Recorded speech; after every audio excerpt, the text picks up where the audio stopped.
Yet throughout its history, our world has been a planetary punching bag. Anything that crosses the orbit of Earth could one day slam into the Earth. At this very moment, violent celestial heavyweights roam the universe and threaten to deal the Earth a knockout blow. The power would be like setting off the whole world's armament at one time. It would be like standing next to Hiroshima all over the world. Everything in us would get ripped apart, and your body would fly off to infinity. But some scientists and former astronauts are not willing to go down without a fight. They're racing to track down these cosmic killers before they trigger Armageddon.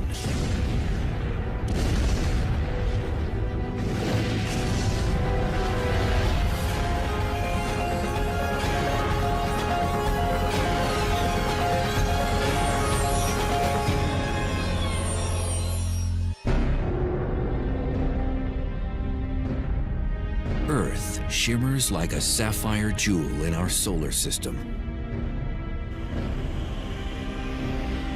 We go about our days unaware that in the far reaches of space, trouble could be headed our way.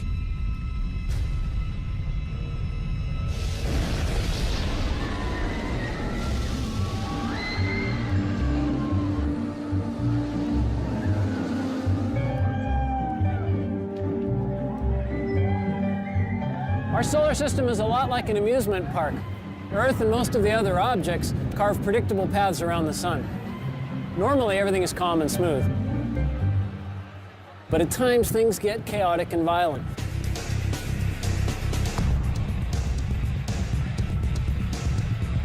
Earth can be slammed by space rocks, zapped by deadly space weather, jolted, jostled, and threatened by the object's energy and forces of the cosmos. The Earth is on a cosmic thrill ride, one that often involves extreme danger. When you're moving fast and on a predetermined path, you hope nothing crosses it because there's nothing you can do. Nicaraguan border goes right down along. Former astronaut Rusty Schweikert knows firsthand how dangerous celestial objects can be. In 1969, he piloted the lunar module during the Apollo 9 mission. Now, Schweikert is ready for more than a cruise through the cosmos. He's sounding alarms about the dangers of one particular asteroid named Apophis, which got too close for comfort in 2004. It immediately got everybody's attention because the probability of impact was quite high. In fact, it was higher than any impact probability that we had ever seen up until that time. And Schweikert has a terrifying real-life example of just how damaging an impact from an asteroid even smaller than Apophis could be.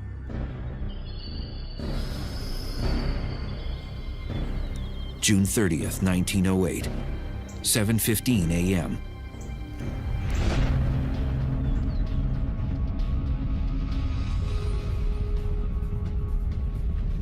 An object half the size of a football field plunged down from space at around 34,000 miles per hour and produced a stream of fiery gas behind it. Within minutes, the fireball entered our atmosphere and violently exploded above Siberia's Tunguska forest.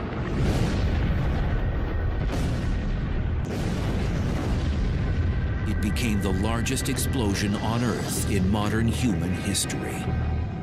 The blast sparked heat waves, which torched 80 million trees in an area over half the size of Rhode Island.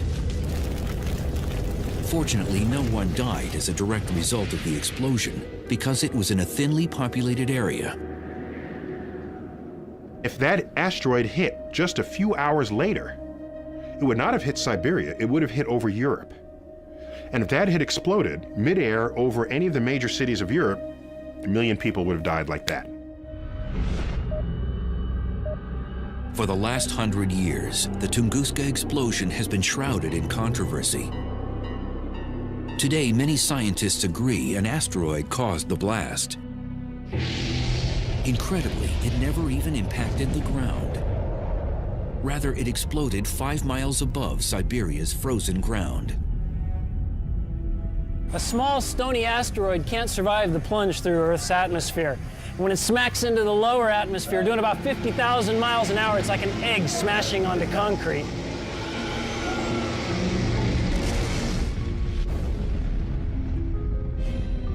The blast over Siberia released energy equivalent to 15 megatons of TNT, 1,000 times greater than Hiroshima.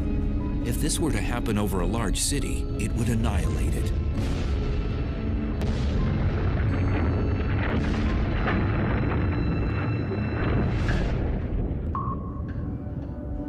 Scientists call these trespassers near-Earth objects, or NEOs. They're asteroids and comets, which are leftovers from the formation of the planets. Comets move in the Oort cloud and the Kuiper belt, which is beyond the planet Neptune. Asteroids travel in a band between Jupiter and Mars, but their orbital trip isn't always routine. Most of the asteroids orbit in a neat belt between Mars and Jupiter, and we don't worry much about those. But when one gets away and all that mass and energy is headed towards Earth, that's when the astronomers start to worry. Oftentimes, these cosmic remnants get bumped out of their orbit and head on a collision course with Earth. Our planet's thick atmosphere vaporizes the vast majority of them. But a larger object can knock through our atmosphere and actually impact the ground. If you want to turn to the cosmos and look at the forces that would have us dead, asteroids striking are real and they're bad. It's happened before, it will happen again. 65 million years ago, an asteroid the size of a small city plummeted down from the sky. It exploded in the Yucatan Peninsula near the present-day Mexican village of Chicxulub with the force of 100 million megatons of TNT. It hits the Earth, cast billions of tons of Earth's crust into the atmosphere, cloaking Earth, blocking out sunlight, knocking out the base of the food chain, and sending a wave of extinction across the tree of life. It is believed the ferocious impact contributed to the mass extinction of the dinosaur. We can think of asteroids as being bad things, but were it not for an asteroid, we wouldn't be here today. Our mammal ancestors were running underfoot, trying to avoid being hors d'oeuvres for T-Rex. T-Rex gets taken out. Well, this opened up an ecological niche that allowed our mammal ancestors to evolve to something more ambitious than a rodent. And out comes the primates, and among the primates we have people. But ironically, the very kind of cosmic boulder that paved the way for humans to exist may one day wipe us off the planet.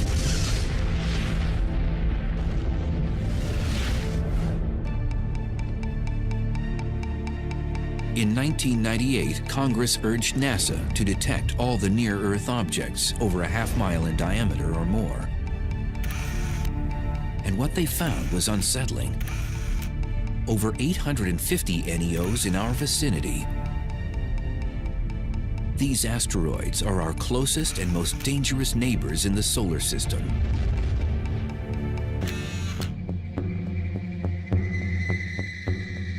Donald Yeomans heads the NEO program at NASA's Jet Propulsion Laboratory. He and his cosmic bounty hunters search for potential killers lurking in our solar system and put them on their most wanted list. Finding these near-Earth objects is somewhat akin to tracking hurricanes. As you track it day after day, you get a better idea of its orbit. You can predict where it's going. You have a better idea of how large it is and if it should hit the Earth, with what sort of velocity. By using telescopic technologies, NASA's Space Guard survey has detected over 90% of all NEOs deemed harmful. These frightening objects could strike the Earth with the energy greater than all the nuclear weapons on our planet today. Such an impact could trigger mass extinction. You wouldn't expect one to hit but every several 100,000 or millions of years. But if one did hit, it could wipe out a fair fraction of the population. So they're very low probability events, but high consequence events. If they hit the Earth, they would have global effects. I mean, not only would you wipe out a continent with really heavy shock waves, but the ejecta would be thrown up in the air and come down all around the planet. The atmosphere itself would get to 1,000 degrees or so, and all the vegetation all over the world where that happened would flash into flames. Cataclysms could also occur with smaller objects. So Congress now asks NASA to locate all NEOs 500 feet in diameter, as wide as the Roman Colosseum. An object that big could decimate a metropolitan area or even a small state. And what worries scientists most is not the asteroids they've discovered, but the ones they have not yet found. At any given time, there's about 24 objects for which we can't yet rule out an Earth impact.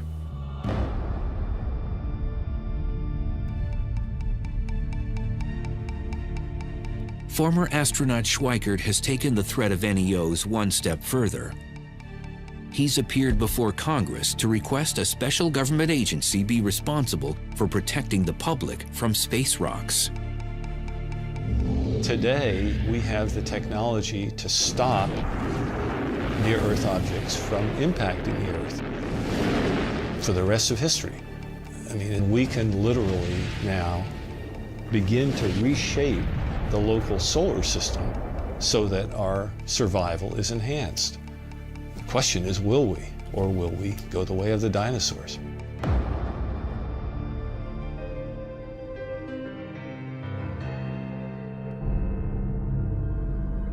But Schweikert isn't waiting for NASA or Congress to solve the problem.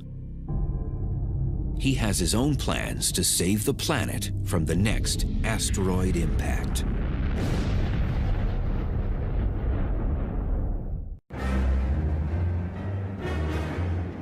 It's hard to believe the Earth has survived over 4.5 billion years, because since its infancy, the planet has taken a beating.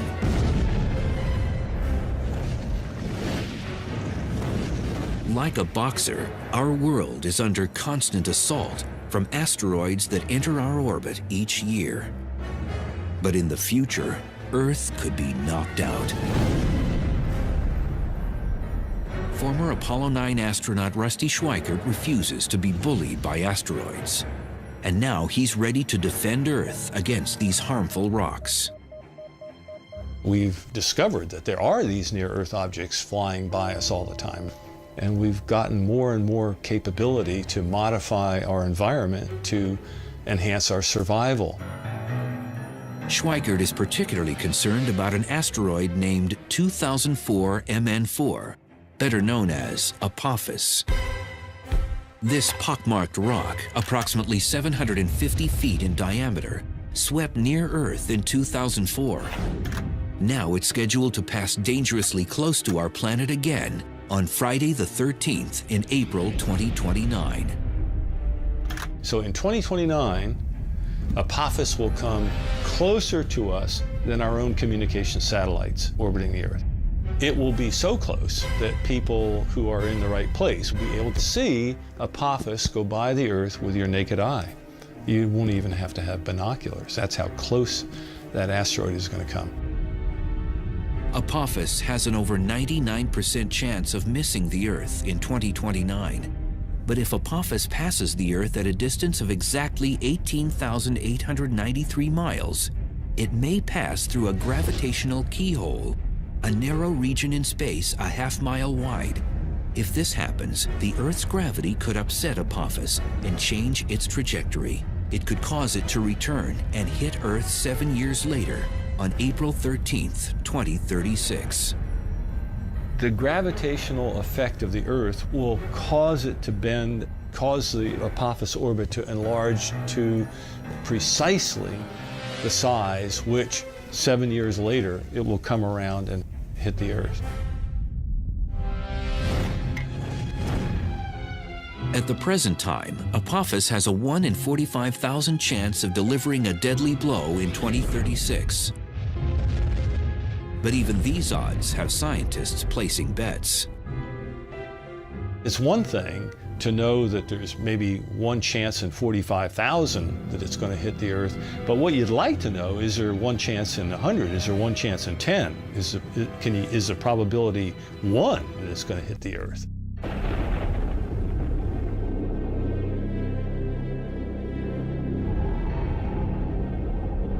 Schweikert believes we must regard Apophis as we would any natural disaster. He's even mapped out where Apophis might strike.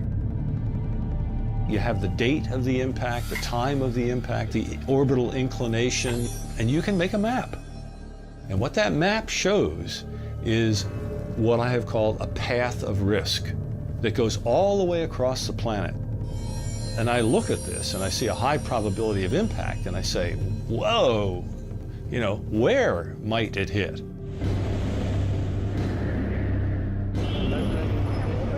According to Schweikert, Apophis could impact any point along this path of risk. It begins in western Siberia, cuts across and down the Pacific Ocean near California. Then it traverses Central America and finishes in Western Africa. Schweikert proposes a chilling scenario of where Apophis might strike. The asteroid could land in the Pacific Ocean off the coast of California with a force of over 1 million megatons of TNT. Such an impact would create a 5-mile wide, 9,000-foot deep crater in the water, which would unleash tsunamis. Relentless 50-foot waves would pound the coastline, resulting in unimaginable human loss. An asteroid that's 1,000 feet in diameter, having it hit in the ocean is not a good deal. Hundreds of billions of dollars of damage from something like that. Scientists are presently working on technologies to preempt such a cosmic strike. One idea involves blowing up an asteroid. But some feel this could compound the problem, sending several chunks of the asteroid in our direction instead of just one. Consequently, Schweikert's new mission is to change the orbit of asteroids that could impact Earth. What you want to do is basically change the asteroid's orbit very, very slightly. You change its velocity by a 10,000th of a mile per hour so that it will miss the Earth instead of hitting it. Rusty's colleagues have drafted conceptual designs of spacecraft that could deflect asteroids, particularly Apophis. One would tow harmful asteroids away from Earth. But instead of lassoing the rock like a bull in a rodeo, the tractor will hover in front of it and use gravity as a tow line. If you park in front of an asteroid for a long enough period of time and you stay close enough to it but not touching it, you're going to increase its velocity. Or if you park behind it while it's moving along, you're going to slow it down very slightly. We can change the orbit of an asteroid if we know about it far enough ahead of time. Although a space probe has landed on an asteroid in the past, the most challenging idea is launching a manned mission.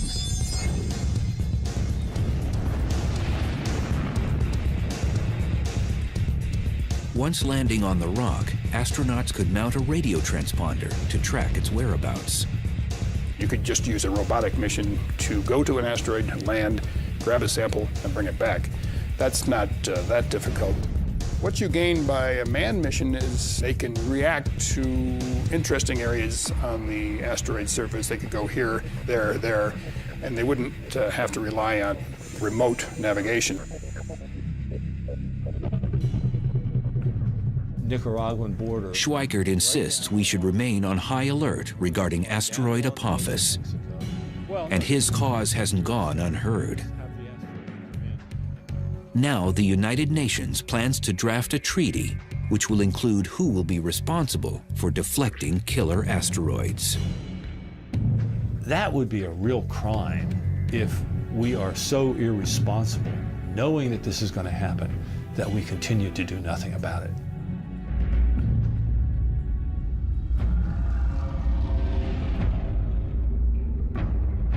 But asteroids and comets are not the only deep space threats. Earth has had its ups, and Earth has had its downs. We never know what's going to be around the next corner, and a lot of it is bad. In far-off galaxies, galactic invaders are at work, itching to end life on the planet as we know it. 3 times daily, a strange flash pulsates across our sky. It's hundreds of times more powerful than the world's total nuclear armament, but it's not man-made. And if one happens close enough to Earth, it could end life on our planet.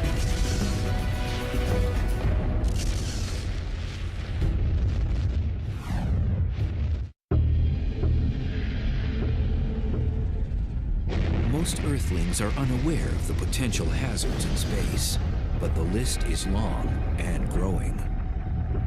Imagine this. Within our own galaxy, the Milky Way, a massive star explodes, sending a lethal burst of energy rocketing toward our planet.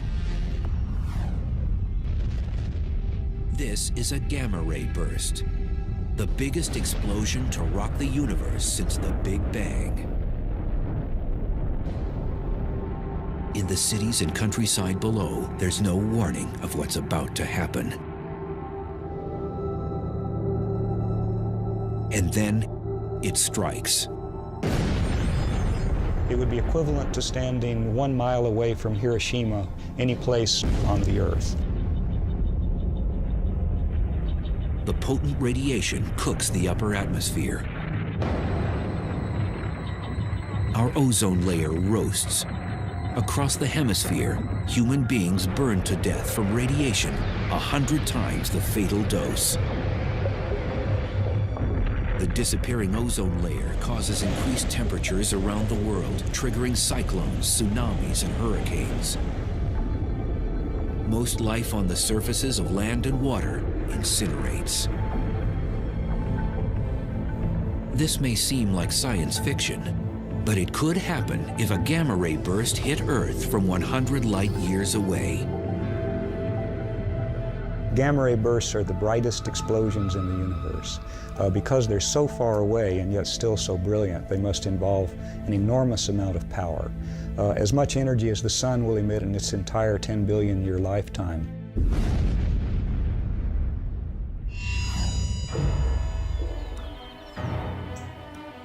As a young student, Stan Woosley always liked experiments that go boom. Now, the work of this astrophysicist is more than child's play. He's one of the galactic detectives trying to uncover the mysteries behind gamma-ray bursts.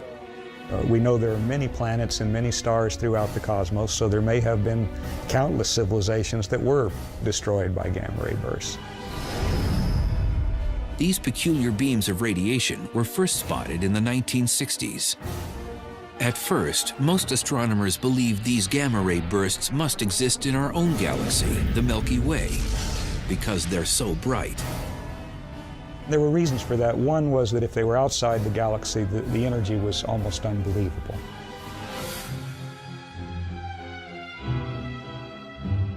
But at the time, even the most powerful telescopes couldn't determine their location and distance, because the bursts lasted for a few seconds, then disappeared. But then astronomers wondered, what about their afterglow?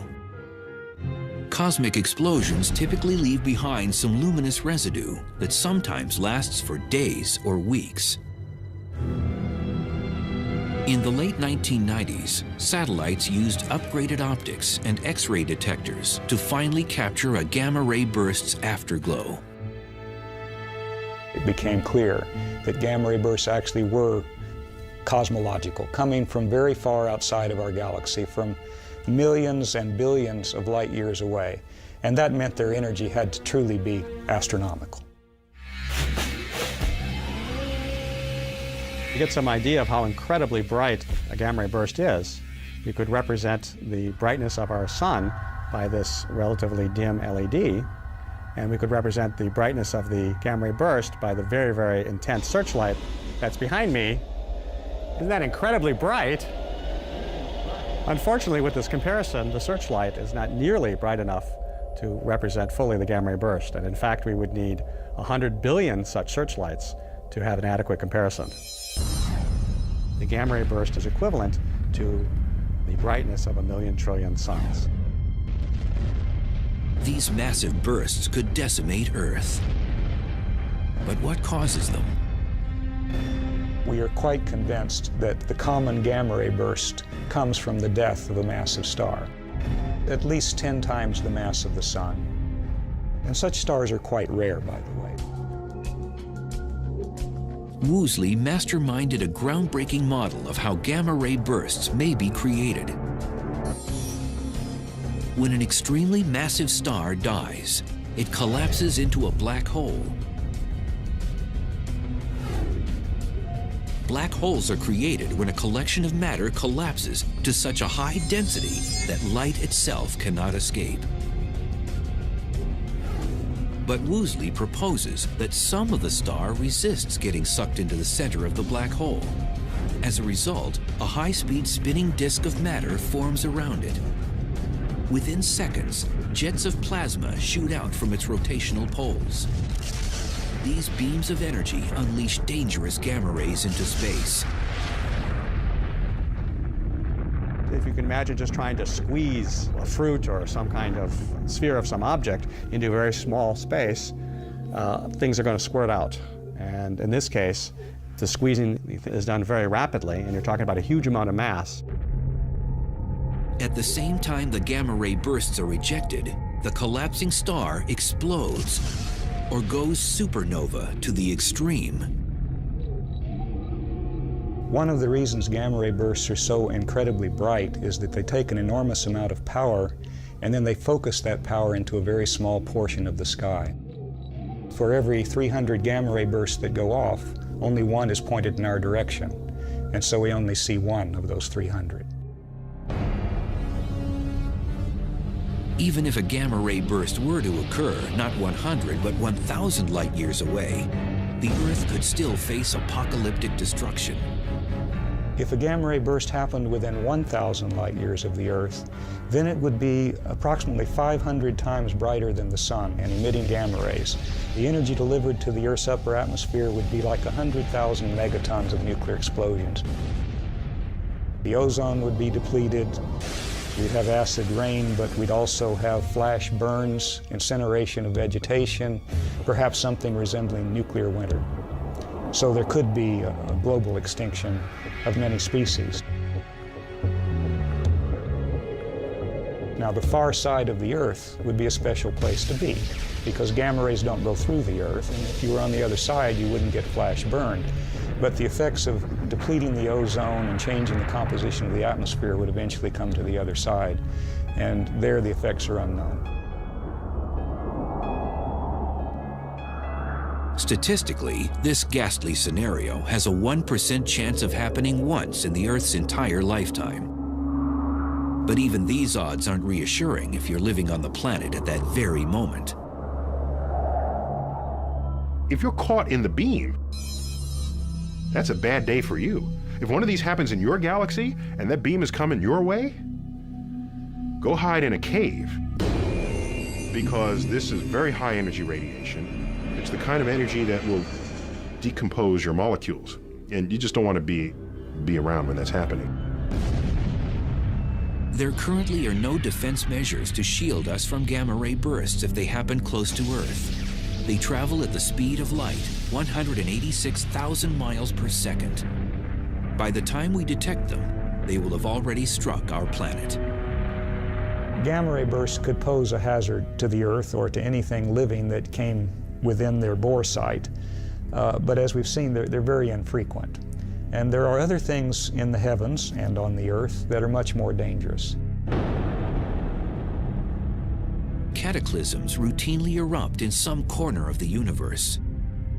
And one day, something will snuff out Earth.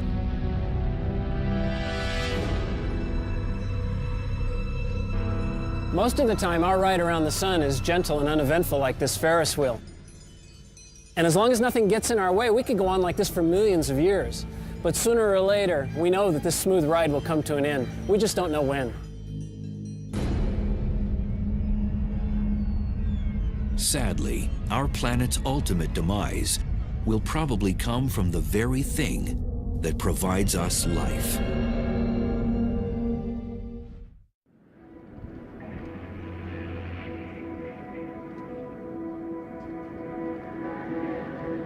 Earth maintains a cozy lifestyle, being third rock from the sun.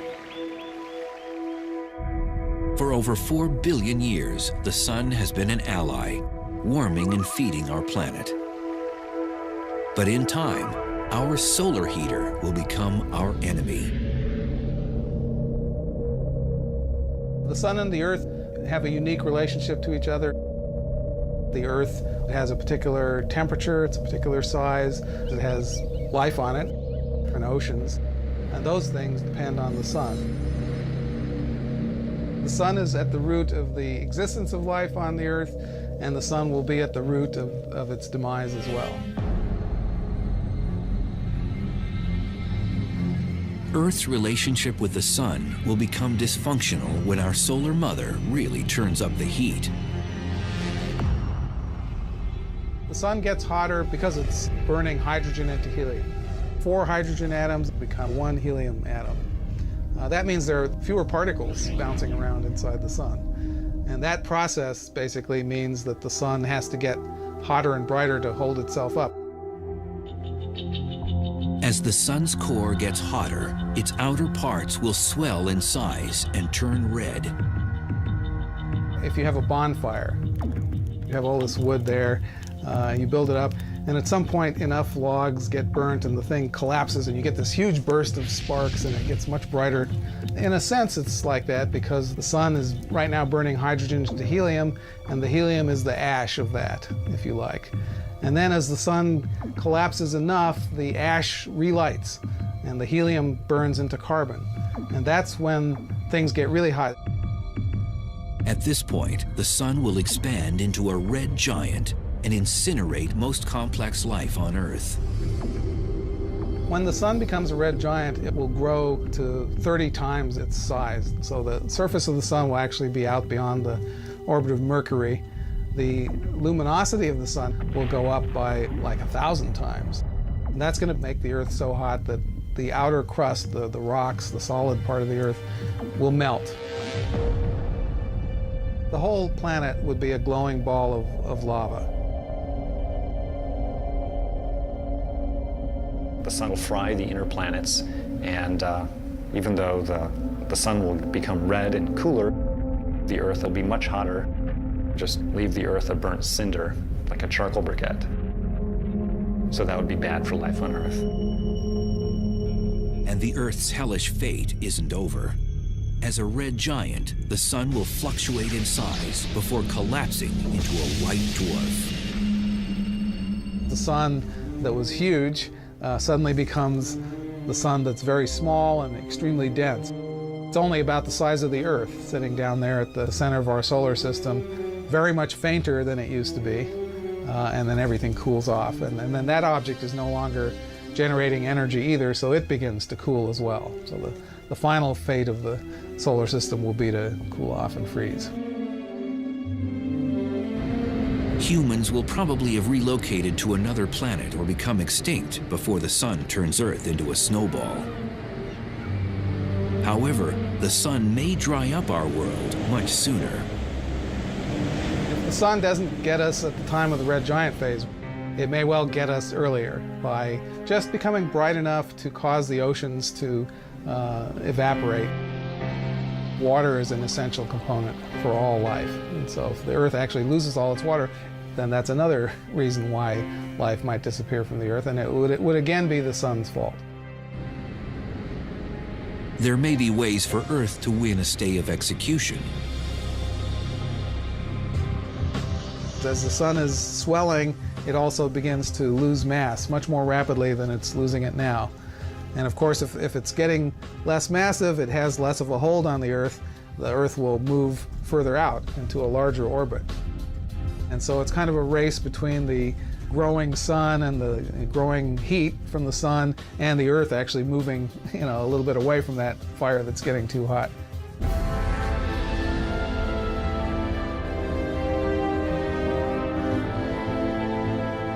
If our planet somehow manages to avoid getting fried or frozen by the sun, its future remains increasingly bleak.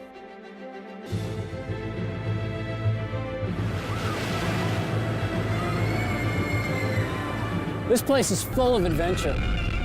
Rides that put your stomach up into your throat, things that collide, scary stuff. It's a lot like riding around the sun on planet Earth. But when Earth gets smacked or when things start to come apart, the ride could really be over.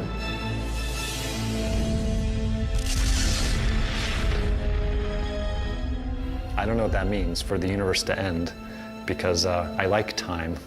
I live in it. So it's hard to imagine time ending.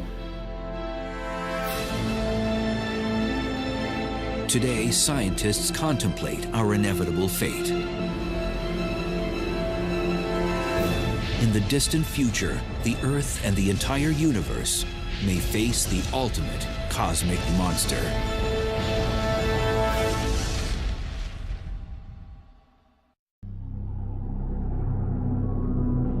No one suspects that Earth's most lethal enemy lurks amongst the stars. But in the future, and without prior warning, a cosmic Grim Reaper will unleash the ultimate Armageddon.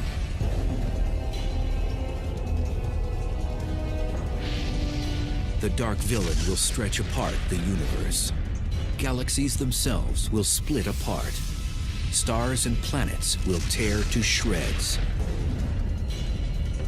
The ultimate apocalyptic event is being called the Big Rip.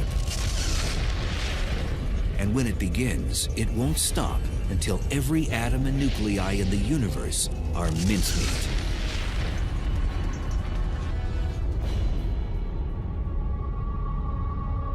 The Big Rip, it really is the end of the universe. It's not like we're the last ones at the party wondering what's going on and we can go do something else. It's really like you've turned off all the lights and the universe just ends.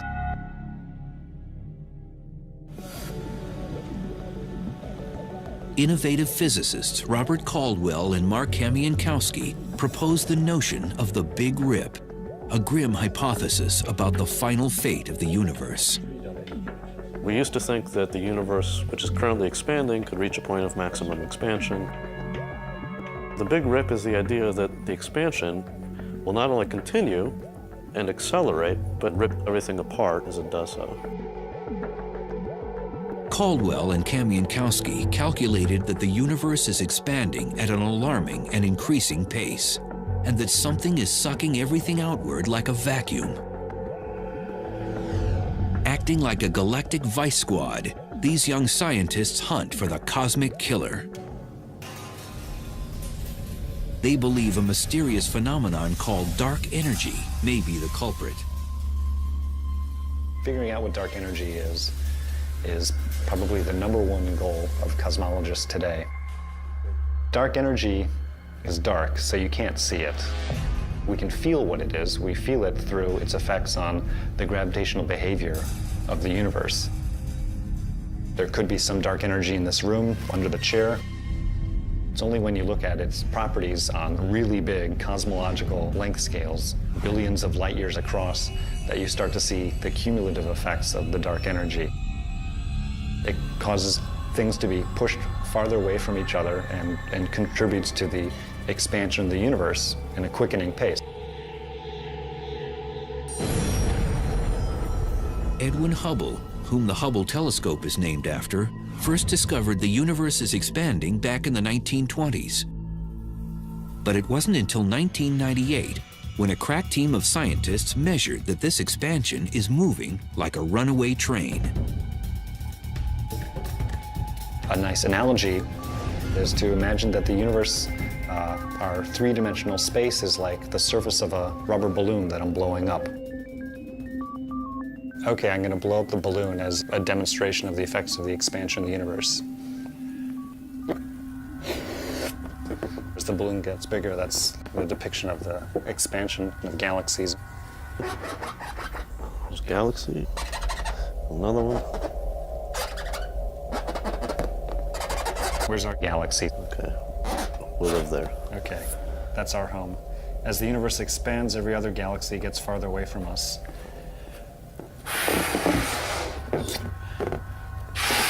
In ordinary expansion, each galaxy stays the same size. But if you have super accelerated expansion, then the galaxies themselves can each expand, which is sort of what's happened here.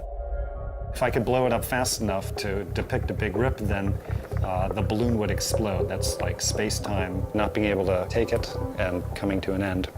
So instead, we'll just pop a hole in the balloon. That's the big rip. According to Caldwell and Kamiankowski, the universe has no hope of surviving the Big Rip. They've even come up with a countdown to this apocalyptic event. The Big Rip kind of rolls up its sleeves and progressively takes apart the universe layer by layer, working from the outside in, going from the largest scales to the smallest scales.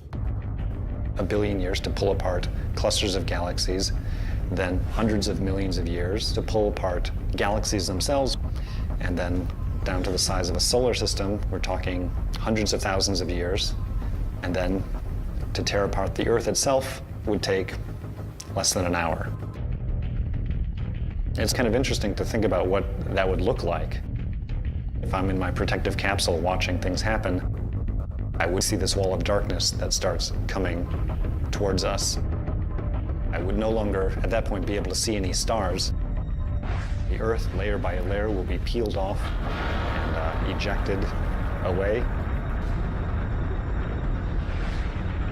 Everything in us, the molecules that hold us together, would get ripped apart, and every atom that makes up your body would fly off to infinity in a very short period of time. Fortunately, mankind doesn't need to lose sleep over the Big Rip. Caldwell and Kamiankowski estimate that it will climax 50 billion years from now, when the universe is over 3 times its current age. What's really fun for us is to try to figure out whether this is actually what's going to happen, to paint the science fiction scenario of what might happen and to think what might happen to us.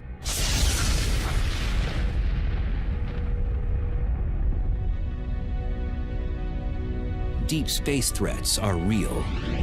Some could harm us tomorrow, others in the far future. But one thing's certain, something will terminate Earth and probably the entire universe once and for all. It's only a matter of time.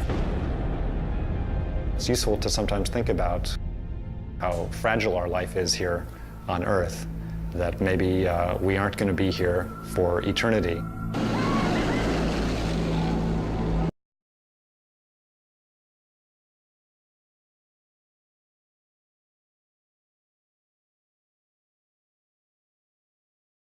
About those. But when one gets away and all that mass and energy is headed towards Earth, that's when the astronomers start to worry. Oftentimes, these cosmic remnants get bumped out of their orbit and head on a collision course with Earth. Our planet's thick atmosphere vaporizes the vast majority of them. But a larger object can knock through our atmosphere and actually impact the ground. If you want to turn to the cosmos and look at the forces that would have us dead, asteroids striking are real and they're bad. It's happened before, it will happen again.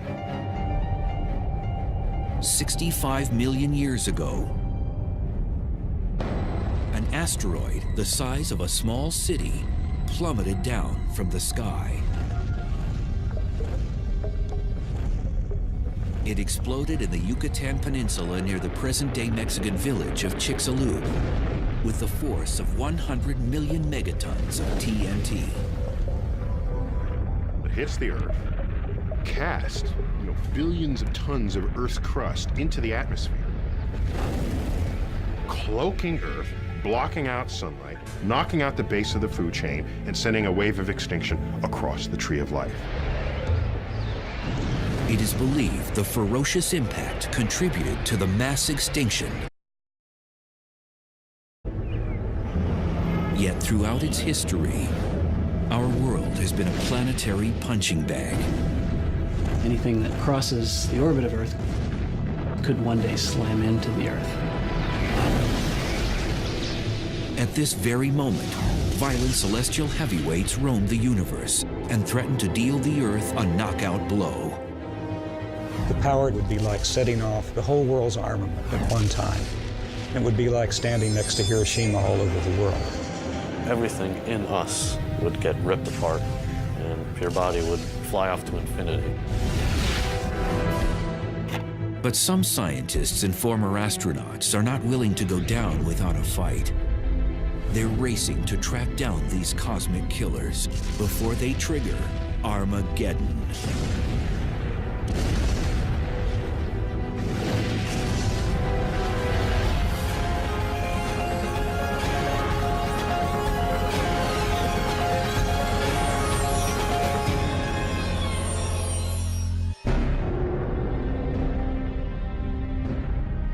Earth shimmers like a sapphire jewel in our solar system.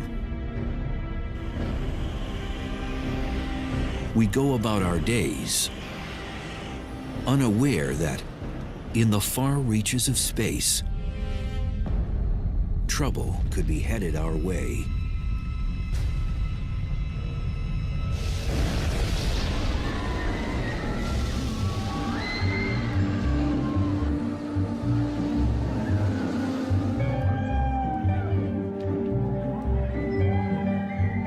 Our solar system is a lot like an amusement park.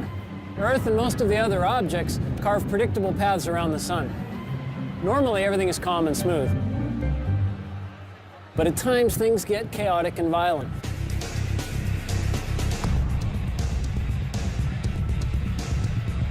Earth can be slammed by space rocks, zapped by deadly space weather, jolted, jostled, and threatened by the object's energy and forces of the cosmos.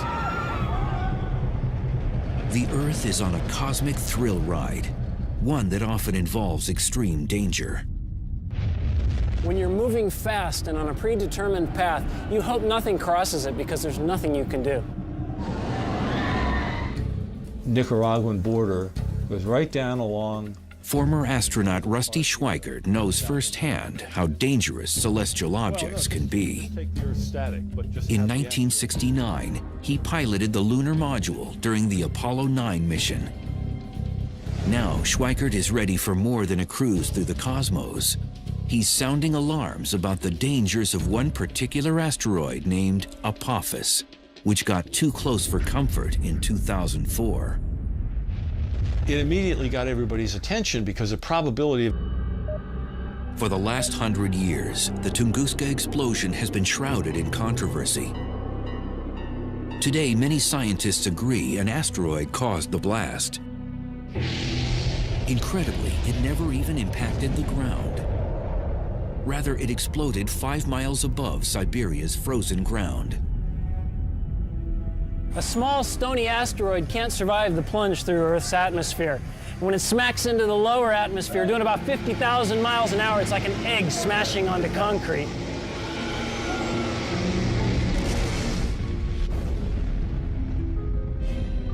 The blast over Siberia released energy equivalent to 15 megatons of TNT, 1,000 times greater than Hiroshima. If this were to happen over a large city, it would annihilate it.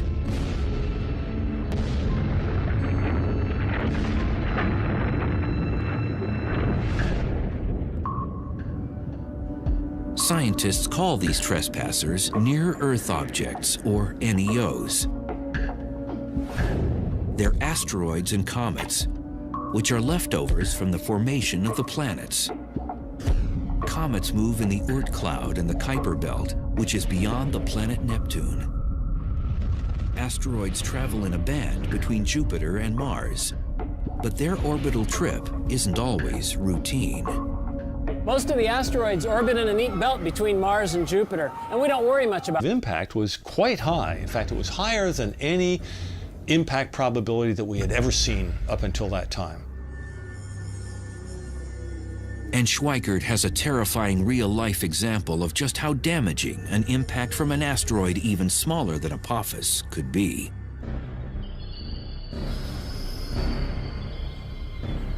June 30th, 1908, 7:15 a.m.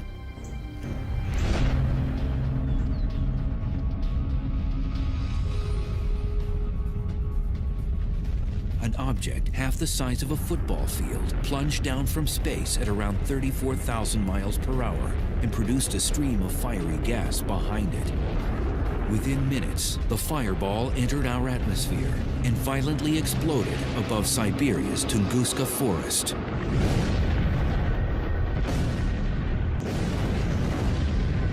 It became the largest explosion on Earth in modern human history. The blast sparked heat waves, which torched 80 million trees in an area over half the size of Rhode Island. Fortunately, no one died as a direct result of the explosion, because it was in a thinly populated area. If that asteroid hit just a few hours later, it would not have hit Siberia, it would have hit over Europe. And if that had exploded midair over any of the major cities of Europe, 1 million people would have died like that.